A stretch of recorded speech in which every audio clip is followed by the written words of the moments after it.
The internet has changed our lives quite substantially over the last 25 years. But I think that's only the beginning. The internet will have a transformative character on each individual industry and each individual country. It will affect each individual being in the world. And that's the reason why the Forum, as an informal, impartial, not-for-profit platform, has offered its services to bring together all the organizations, all the people in the world, the multi-stakeholders, on a global basis, to look how we can preserve and even build the internet as a tool beneficiary for mankind. We will engage into this process in a very open, very transparent way, trying to make sure that everything which is discussed can be commented on by everybody in the world, and also to make sure that everybody in a positive spirit should contribute to find solutions for the manifold problems. What is also important in this initiative, and which is the second objective, is to make sure that not only 1/3 of the world's population has access, but that we extend the access in a very fast time, because the internet is probably the foremost tool for developing countries and to make them flourishing. So I pass on now the floor to Adrian Monk, who will introduce the speakers, but again, a very cordial welcome.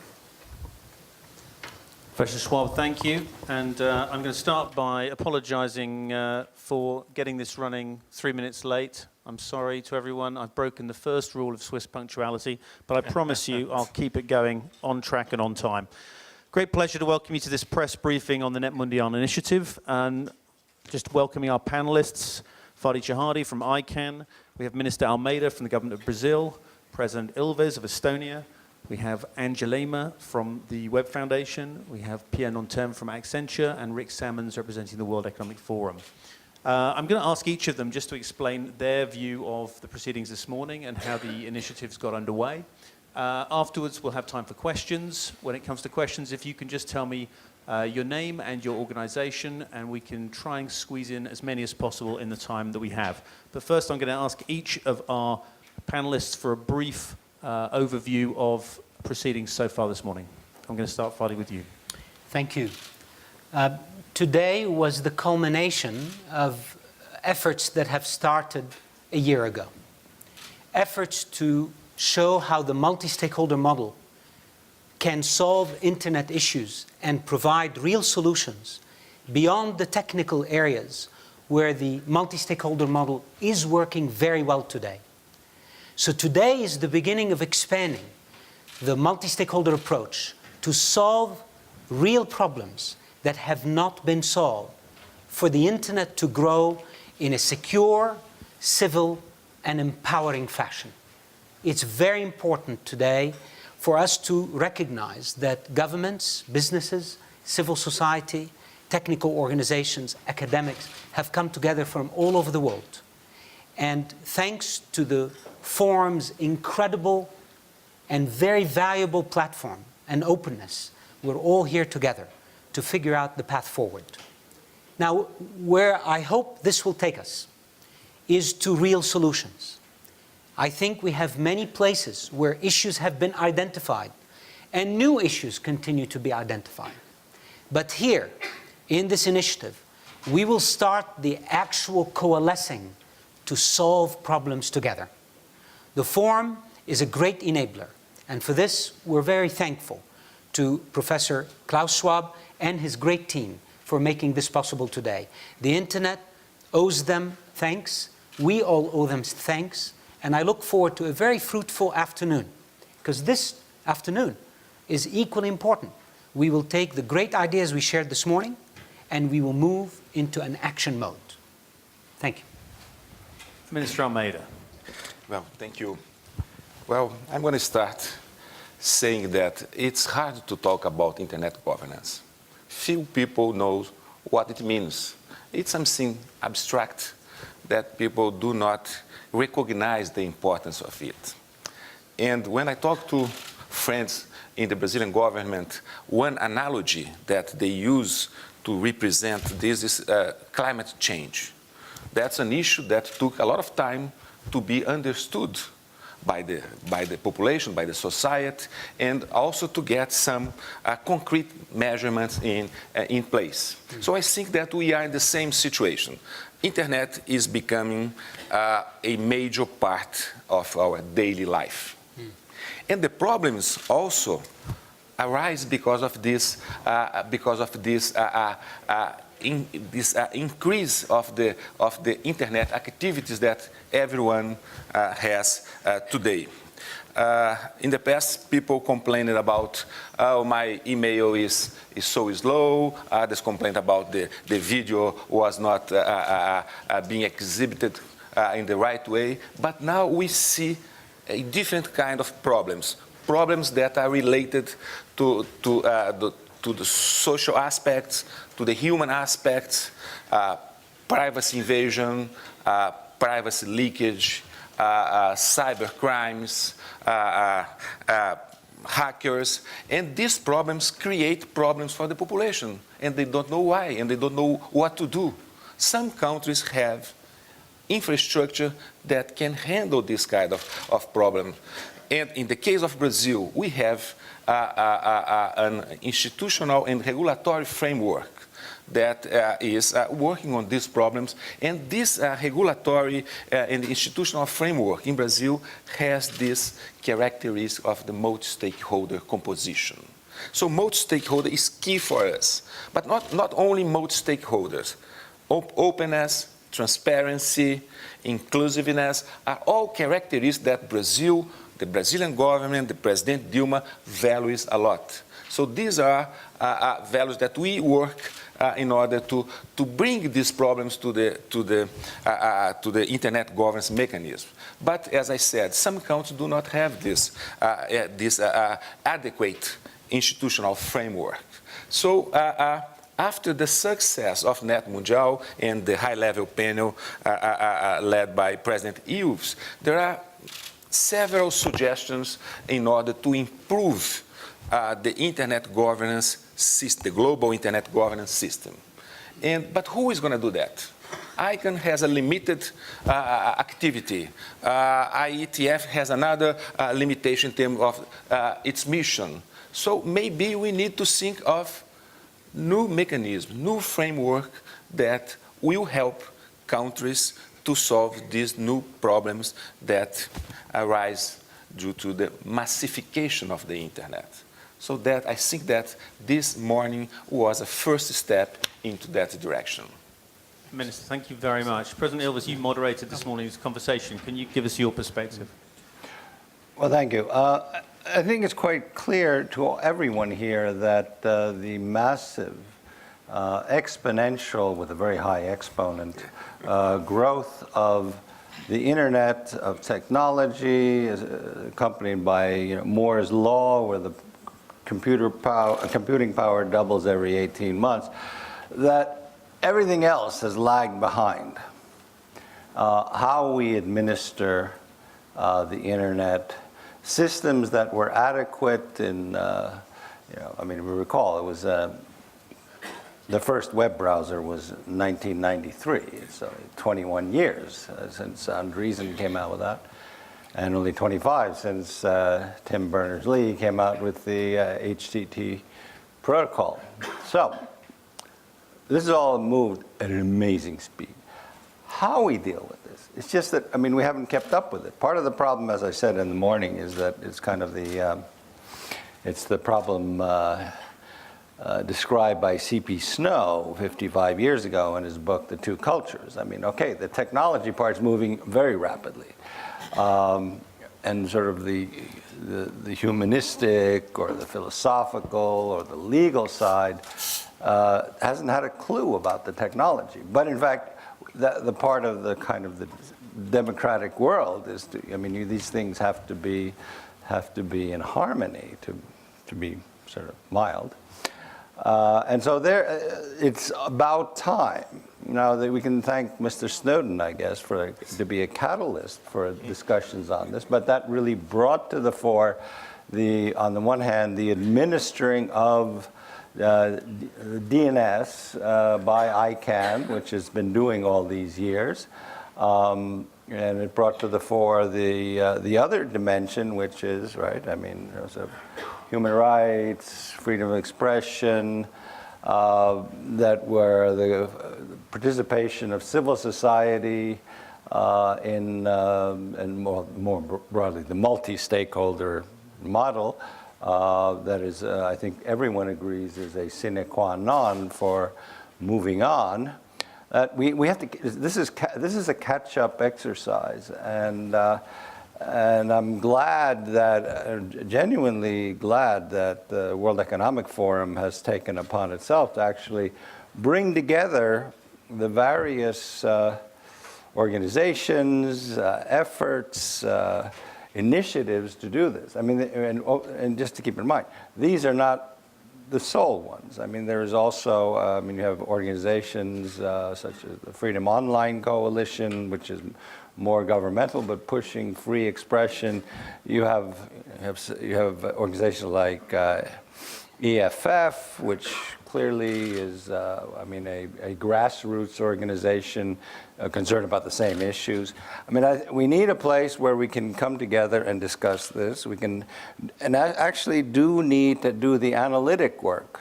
What is something that is a matter of national legislation? What is a purely technical issue? What is something that really is up to civil society? So we're at the beginning, but it's also of vital importance that we do get somewhere. I mean, from my own experience, I've found that the technology, in many cases, has moved so far beyond the understanding of, for example, legislators and governments, that really, I mean, they look at this and they sort of shrug their shoulders. And then when you start talking about the possibilities and the dangers inherent in new technology, they have no clue. I mean, they really don't.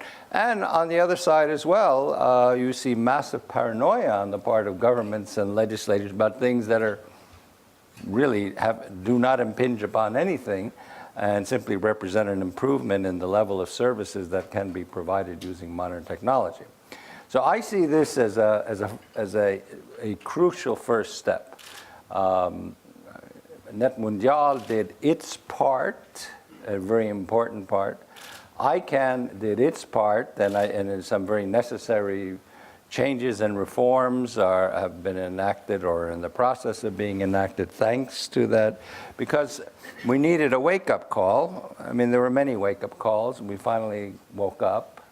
And so today I see the beginning of what will be inevitably a long process, probably a continuous process, because with Moore's Law, I mean, we're going to keep having new and different things that we will have to face. It's not static. It's not as if, okay, we've solved the right of free expression forever. It will keep changing. We will solve the problem of privacy forever.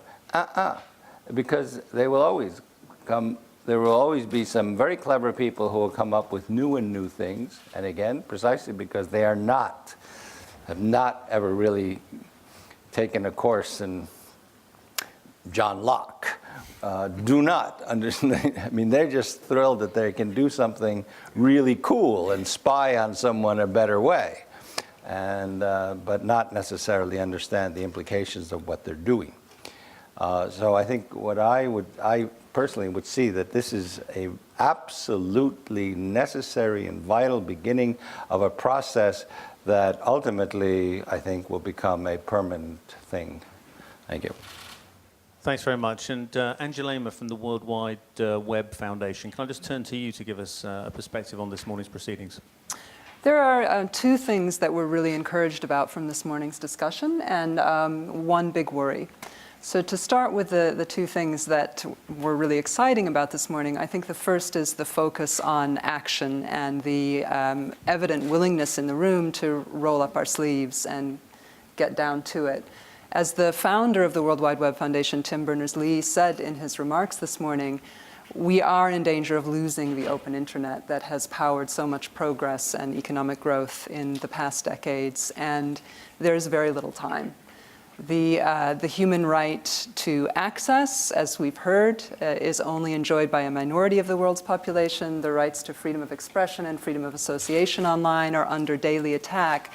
And less tangibly, the rights to innovation and creativity online, which have been such a transformative force for the global economy, are also threatened by trends in areas like network neutrality and copyright protection. Those are all very worrying things. And I think the NETmundial summit earlier this year that ICANN and the government of Brazil pulled together was a major breakthrough precisely because it put expanding and protecting human rights online at the very core of the task ahead. So an initiative to take that further is very welcome. The second thing that was very encouraging about this morning is to see the World Economic Forum taking the initiative to get business as a whole more engaged beyond the tech industries. As someone said this morning, I think it was you, all business is digital business now. And business has an enormous role and responsibility in protecting and expanding the open internet. And to be frank, we feel that there are many areas where business can do much better. I want to give just 3 examples. Privacy obviously comes first to mind. There are many steps that businesses can take quite independently of governments to improve the security of users and their control over their personal data. The second is when it comes to access, finding better solutions in areas such as infrastructure sharing and opening up spectrum to enable wider access. And the third area, just to give a third example, is in better balancing copyright protection with flexibilities that will allow for continued innovation and public interest. So it's great that W.E.F has taken this initiative, and we hope that it will prompt business to reflect on its own practices and take the lead in finding solutions that business itself can implement to expand human rights. A worry, however, action is critical, but so is legitimacy, so is coherence, and so is clarity about objectives and means. So strengthening existing mechanisms may be preferable for taking forward some actions than setting up a new body. So I think a strong message is let's not rush to set up a new body just because an existing body is not already delivering an action. Let's have a careful look at who is best placed to convene and coordinate which types of actions. And let's do that, as many speakers have already stressed, in as open and inclusive a manner as possible. Yes. In keeping with the NETmundial outcome document. And I think that means that future discussions have to be more open to particularly developing country participation, obviously to the participation of women, and to the participation of people who cannot physically be in this room. So we look forward to an open and transparent discussion about how is the World Economic Forum best placed to add value to the existing initiatives, and how can we as business and civil society and governments contribute to strengthening the existing initiatives so that ultimately our goal of realizing human rights online can be achieved. Thanks. Thank you. And Pierre Nanterre, some questions there from Anne for you sitting there representing business from Accenture. Can you give us your perspective on this morning and perhaps add to those points raised by Anne? Yeah, sure. And very briefly, I think this morning we confirmed the unique opportunity offered by the internet to enable the digital economy. And we confirmed that it's going to be a critical enabler to drive growth, and through growth, prosperity, wealth, jobs and well-being for the planet. We confirm as well that the digital opportunity enabled by the internet is pervasive across the board. It's going to impact not only all the industries, and we talked a lot about healthcare as an illustration of the benefits that could be brought to the citizen and to the patient, but as well it will enable governments. And as you said, every business is going to be a digital business, but every government is going to be an e-government at some point in time. Now, all these benefits provided by the digital economy enabled by the internet are currently coming based on a very open, global internet architecture. So what is the risk we framed this morning? In my own words, and in the business world, I would mention that it's the risk of fragmentation and protectionism. And that could put a halt in all the benefits offered by the internet. And I was very pleased this morning to see an amazing consensus between the different stakeholders with their own words, of course, around what it is we need to get right.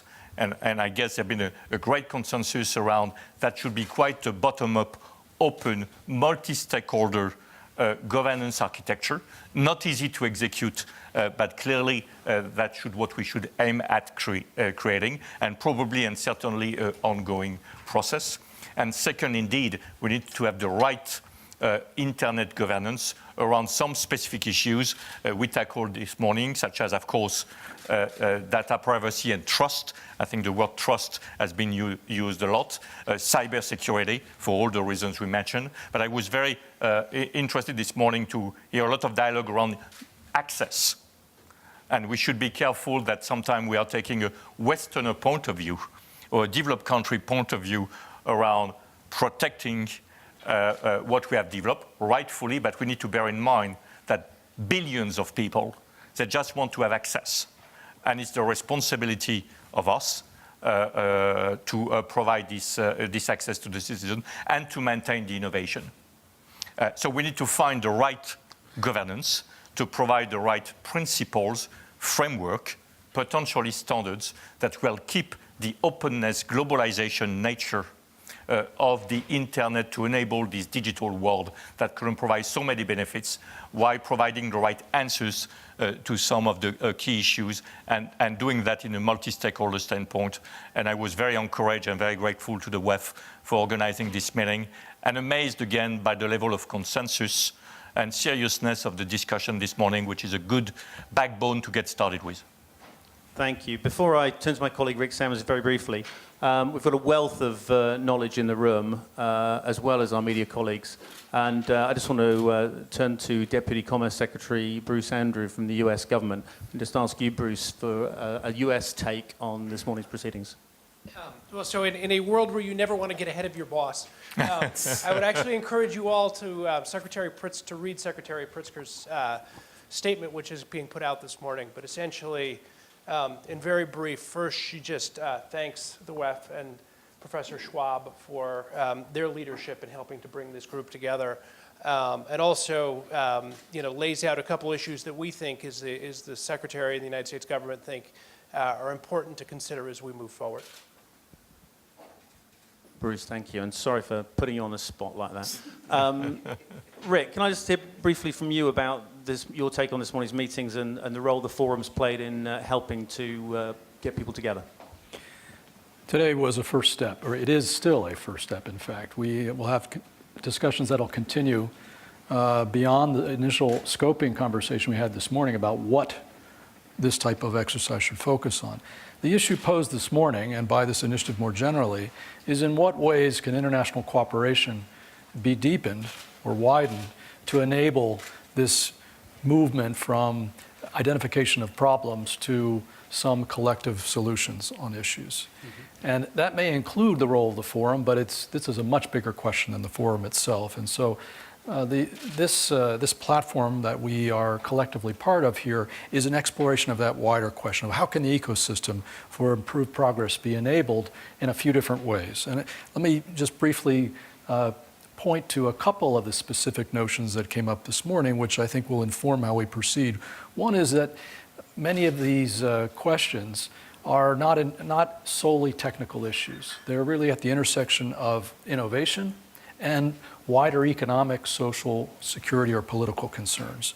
And so it is a good time to be able to bridge toward a wider discussion engaging different kinds of ministries from different portfolios, different stakeholders, different academic disciplines, into thinking through those wider policy issues. There is already a very well-developed governance ecosystem and set of institutions for the technical aspect of internet governance. And this exercise is explicitly not focused on that. We have a robust set of institutions in that regard. It is really asking the question about how can cooperation, dialogue be better enabled to address these wider issues. Among the particular notions where there are some very good practices out there on different aspects of these social concerns or economic regulatory matters or security considerations. And one way a cooperation can improve things is to identify those practices, scale them, make them better known, help to apply them more broadly. Other access came up for developing countries and disadvantaged populations. There was a strong push in the room to think about collective action of willing partners who might be able to make progress on that very important question. Put online the next billion or so citizens around the world through some self-associating cooperation. Furthermore, there are problems that arise where there are not well-established governance mechanisms in a variety of countries at different levels of development because the expertise is very widely distributed. The capabilities out there, the institutions, there's no real clearinghouse for that. There's no way to reduce the transaction costs for a small government or even a robust government that hasn't yet thought through its governance frameworks to be able to access that. That could be another way. And moreover, there are existing institutions for dialogue itself. The forum is a platform for dialogue. It has a specific utility in that it does bring leaders from across global society, different disciplines, different stakeholders at the leader level. But there are grassroots platforms, and so one question that was posed is how might international cooperation be better mobilized to support, for example, the Internet Governance Forum? And so these are some examples of the way we got some initial guidance for the larger question we're posing here, is that how can international cooperation more generally advance the ball? Now, one last point here, and that is about our process. This is a first step. This is not a press conference to announce a set of decisions or outcomes. We are more scoping how we should proceed. And one very, very important aspect of the process going forward for us is consultation. We need to think about more structurally how we have a wider conversation over the next 6 months, consulting various fora and players and experts as to what does the international community need in this regard. What kind of configuration, cooperation structure would be helpful in helping to coalesce expertise around pathways to solutions or some of the collective actions that this morning discussions indicated. So we'll be having a discussion later on that will continue the scoping process, but particularly in how do we make sure this is as transparent as open. The forum is committed to that, and we have webcast all aspects of the proceedings today, but we're really asking a more fundamental question of how do we strike a balance between moving to action on the one hand, but having as wide a possible opportunity to get views and comments from the international community. Rick, thanks very much. Can I get a sense in the room of who has a question? Just if you've got a question, raise your hands for me, and I can get a sense of how disciplined I'm going to have to be about managing the time available. So I can see the slow movement of people raising hands. So we'll start with the gentleman in the orange. And can you just tell us where you're from and your news organization, your name? Yeah, Jamil Schade from Estado de São Paulo, Brazilian newspaper. My question is actually to anyone in the panel. I didn't have the chance of watching your webcast this morning, but what was it that you actually decided this morning? What was it that you actually had so much consensus about? For us in the press, we have to bring this information out to the public.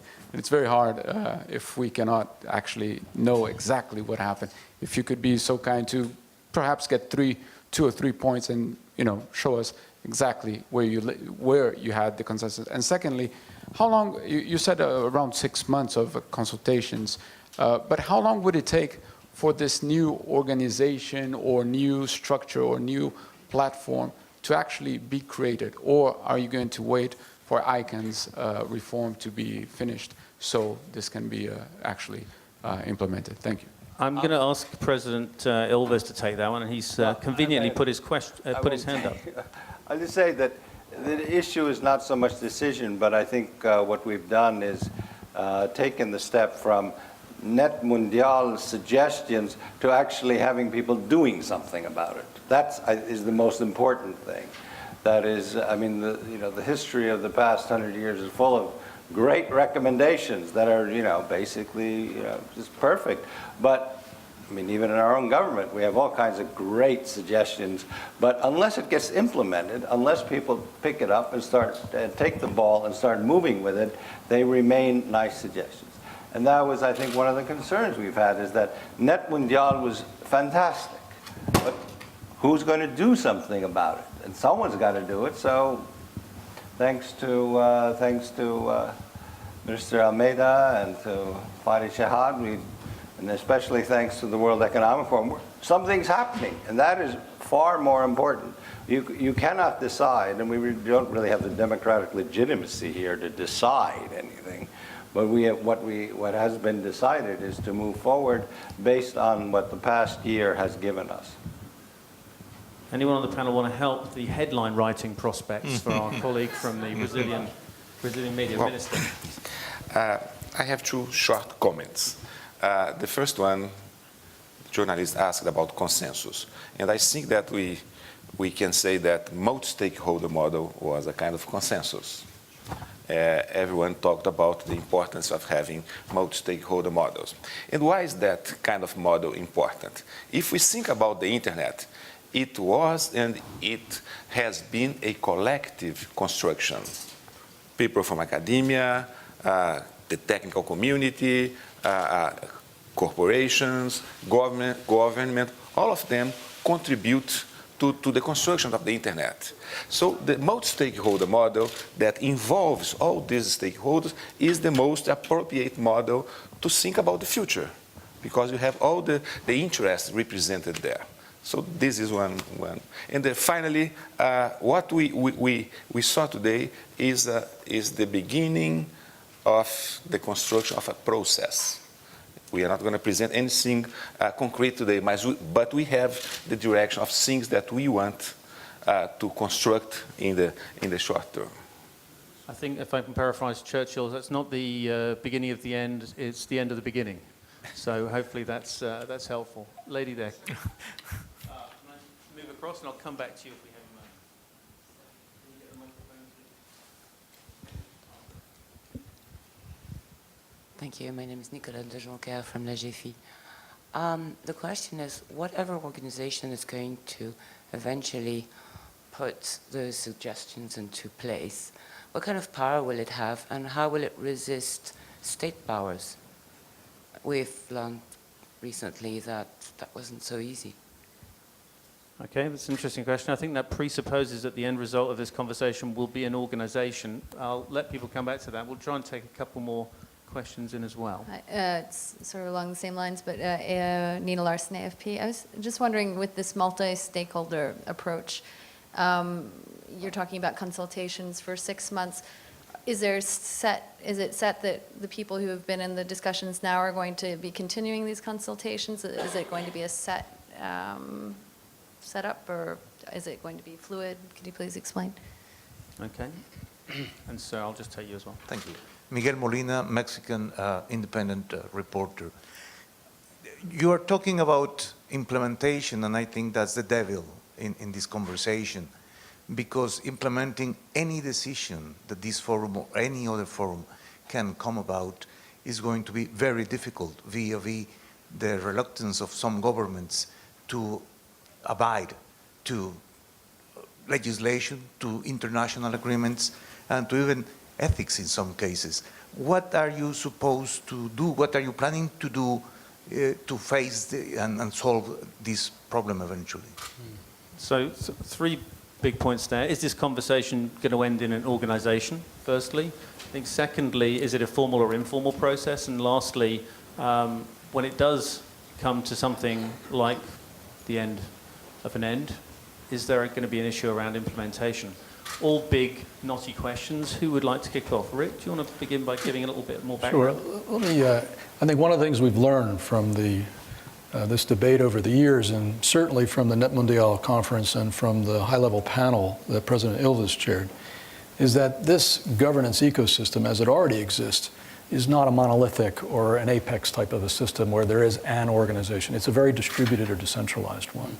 So I think most of us, our instinct at this point is not to assume that there can be a central organization that would come out of any process that could span most, if not all, of these kinds of issues. Really what we're talking about here is enabling better performance of a very decentralized set of expertise and resources out there to be applied to individual problems. And on the implementation question, that means that it's important not to think about this as a universal norm-setting process. This is a bottom-up world, if you will, in which very often behaviors can be influenced by leading practice that begins to be accepted more widely, and that begins to set an informal or soft norm or expectation. And that will happen most likely in different kinds of combinations for different issues. And so we approach this with a real sense of humility about the complexity and the enormity of the resources and the different activities that are already going on. And maybe there are solutions that exist, but they're just not very widely understood, let alone widely adopted or practiced. And I think that's the best way to think about this question about, well, will there be an organization created, or how will you move to implementation? It'll be a function of self-organizing critical mass or rough consensus types of activity on different issues. Last very quick word about the process of discussion. We at the forum are committed to run over the next couple of years a structured set of dialogues about different facets of this issue, engaging our particular community. We are not the only such platform, but we are a very special platform in this regard, and it has a utility that complements, in our view, the very grassroots types of discussions, such as you'll see next week in Istanbul. But for us, we'll already in a couple of weeks, in our annual meeting of new champions in Tianjin, China, begin to have a few discussions among the various participants there on different facets of this issue. And we're very pleased to be engaging with a variety of actors, but including the minister in China who's responsible for these issues. He'll be participating. Similarly, we anticipate that we'll have discussions in India when we are convening our India summit later this year in November. We understand that there'll be some other discussions that'll take place on different fora. In addition to those substantive conversations, we want to have a specific consultation about how should we operate this particular initiative. They're related but somewhat different questions, and we'll begin that conversation about how to structure those more organizational conversations right after the press conference here at the forum. Thanks. Would anyone else like to comment on that, or should we just check for some more questions? President Ilves. Well, let me say, I mean, let's be honest, we do not have democratic legitimacy. We are not elected here, but that's the whole point of a multi-stakeholder model, which is that you want civil society involved. And so, I mean, clearly when it comes to implementation, we don't have the right to impose any rules. On the other hand, we can certainly explain what best practices are. I mean, take the example of Transparency International. I mean, everyone wants to be in a good place on that, but I mean, when you see your country in a bad place, it not only, I mean, it also causes the people in that country to say, wait a minute, we have a problem here, and let's do something about it. So when we look at internet governance and you see countries that are clearly not doing the kind of thing that we think should be done, well, I mean, then we can say that, or we can rank order, or we can have criteria. I mean, how open is the country to a multi-stakeholder model? How does it do when it comes to internet freedom? I mean, there are a whole range of possibilities that are short of world government. I mean, which will never happen. But certainly in terms of optimal practices, in terms of better practices, in terms of showing the benefits of highlighting and showcasing the benefits of countries that are more open and which, as I am convinced, have faster and greater development. All of these things are motivators. But, sort of implementing, now we have program 5-year plan, we feel, that doesn't really fit into this. Shall we have a quick check on other questions? Gentlemen there. And I know people want to do one-to-one interviews with our panelists, so we'll probably try and take this question as the last one and then give you a little bit of time just to do one-on-ones. Gentlemen. Thank you. Barack Otieno from Africa Top Level Domains Organization. My question to the panel is, what exactly do you expect us to do when we leave this place today? Because I believe there was a particular reason that was taken, there was a particular reason why the group was chosen. Most of them I can see are leaders. So it would be good to come out clearly on what you expect us to do in the next 6 months so that we can move from the current position to whatever position we deem to be good. Because after 6 months, we'll be asked, what did we achieve when we came to Geneva? I think that's a very good question. I think Rick was saying you'll be exploring that immediately this press conference ends. But I don't know if anyone else wants to come in on that. Yeah, I could, Barack, thank you for your question. I think immediately after this press conference, we're going to ask all of us to come together and to start thinking in practical terms. How do we take some of the recommendations and directions that came from the panel that President Ilves ran, as well as from the NETmundial meeting in Sao Paulo, and put them into action. So I give you an example. Both the panel's report as well as NETmundial in Sao Paulo made it very clear that we have a gap in internet governance, which is to provide a clear link between internet governance issues and available internet governance solutions to these issues. That mapping is missing. Today, we do it by going to conferences and talking and hopefully finding people who can help us to find solutions. So one of the things we'd like to move on, as an example of a practical thing, is how do we together build the knowledge and the know-how and a tool that would be available to the whole world so that available solutions are immediately mapped to existing issues.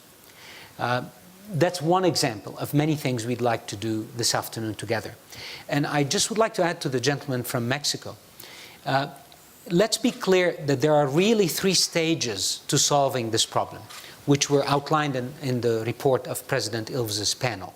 There's issue identification, there's solution identification, and then there is solution implementation. What we are focusing on now is this middle stage. I think there are many fora that identify issues. I think all of us know that. We can easily point to many good places that have identified the issues we're all facing. And issues are evolving all the time. What we need now is a machinery and a set of mechanisms that start solving these issues. Once we have solutions, those who can implement them, either voluntarily or through government rules or regulations, can then pick these solutions and implement them. That's a separate stage and a separate step. Here we're focused on this middle ground, which is sorely missing, and if we don't move into it, then those trying to implement do not have real broad solutions that they can pick from. I wanted to follow up on that. I think if there's one thing that people in this room do when they fly back home, it should be to convene a meeting sometime in the next few months with all of the stakeholders, including internet users. So let's get the Chamber of Commerce in the room. Let's get the Farmers Association in the room. Let's get women's groups in the room. Let's get journalists there. Let's get the technical community there. Let's get the domain name authority, if there is one. Let's get the ISPs Association. Look at the NETmundial outcome document and start that dialogue of how do we translate this in our own country? Can we have something like a CGR, CGI.br? Do we need something like a marcocivil.internet in our country to establish the rights and responsibilities of all stakeholders? How do we get that off the ground?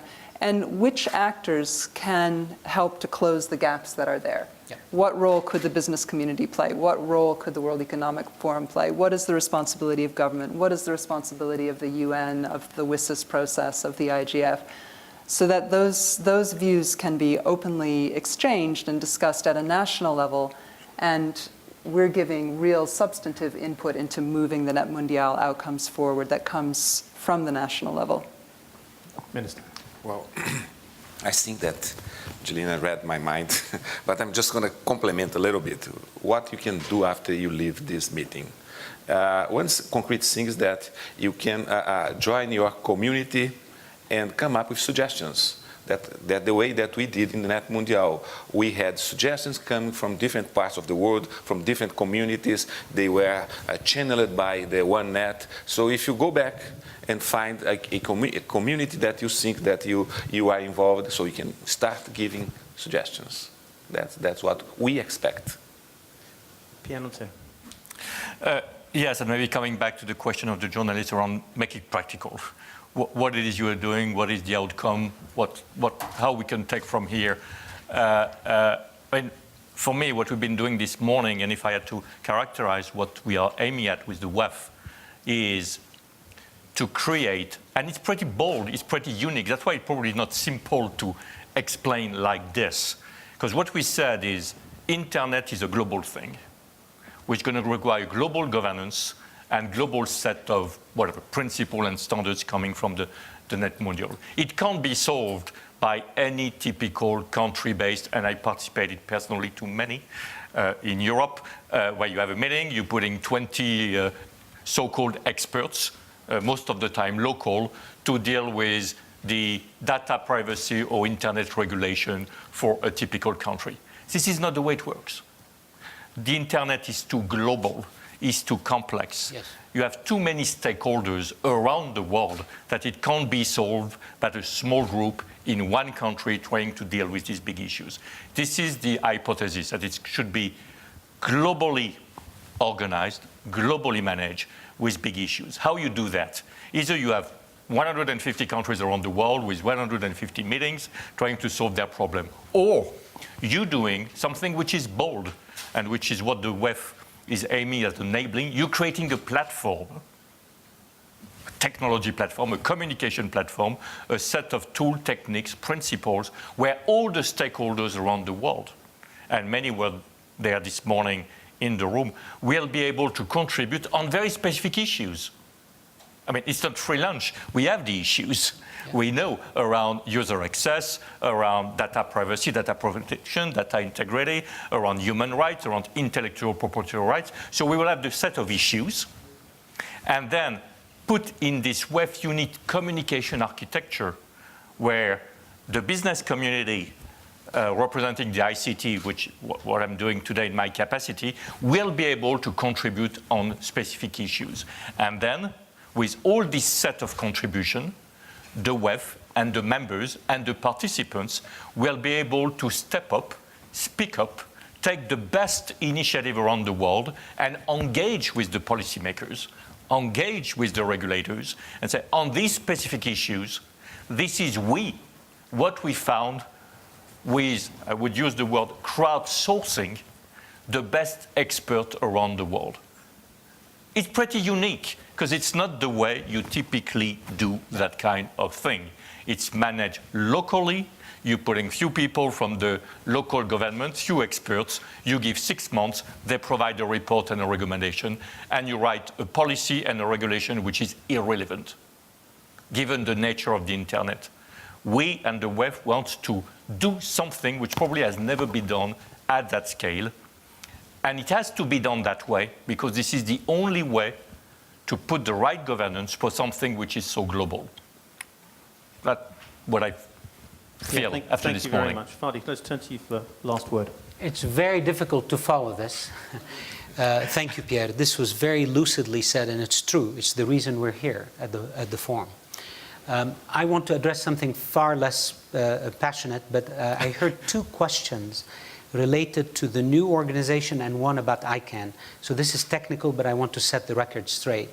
I don't think there is anyone here that is presupposing that the solution must be done in some new organization or new structure. So it's very important that we took a pause after NETmundial and the panel, and we're bringing the global community in the most fertile place for us to have a platform, the World Economic Forum, to debate and discuss what solutions are needed, and then, and only then, can we decide if there are pathways to solve these solutions. It could be that we need a solution solved at the World Wide Web Foundation. Maybe we find another solution that can be well solved at the Internet Society. So before we get to who will solve, let's first agree what are the problems, how can we get the solutions, then we'll find, as Rick Salmon said, the pathways or the platforms to go make these solutions concrete and to maintain them. That's very important. And as to your question, Jamil, about ICANN and whether, so let's be clear. ICANN has its own process that is happening in order to globalize ICANN, reform it, and get it ready post the US specific and unique role in ICANN. That is happening, and that is independent from this initiative, right? And I think the world is working with us to make that transition successful. Here in this initiative, we are not bound by that timeline. We are moving. We are building pathways to real solutions so we can move forward. I hope this is helpful, Jamil, to you. Thank you very much. The forum does have some experience in this space. If I can just finally call for one last word on my colleague Rick Salmon, and then just ask Professor Schwab just to draw proceedings to a close. One final note, just would want to indicate that as part of this ongoing policy dialogue, our next annual meeting in Davos will have an important focus on this set of issues. Just wanted to make sure that was aware. Professor Schwab. Thank you for participating. It was a great engagement of everybody, and I feel if there's, just coming back to one question, if there's one key message which comes out, which is very important for the world, it is the willingness of all the countries who were in the room, of all the stakeholders which were in the room, to make sure that the internet does not become fragmented. Because we had a lot of discussions in the media of the possible breakdown of the internet in national units or whatever it was. But here I think we had a great commitment and a plea to keep the internet open for everybody and to use it as an instrument to enhance the dignity of any individual person. I also want to just come back what my colleague Rick Salmon said in terms of pressure on us. We know, because if the deadline of 6 months was mentioned, I suddenly thought, oh my God, it's not 6 months, it's only 5 months. Because in 5 months we have the annual meeting of Davos, and we are very aware that based on the expectations which we have created here, we will be measured in terms of delivery. And delivery not of decisions, but delivery of a platform for real interaction. And I should remind you, we are talking about the internet. So a lot of the interaction which we foresee over the next months will be based on the internet, which means will enable us to include everybody and to collect as many good practices, examples, proposals, criticism. So it will be certainly a cooperative process. And in Davos, we will have the next phase looking at possible solutions proposed through this process. I want to conclude by thanking all the members from so many countries, from so many organizations who participated this morning at our dialogue.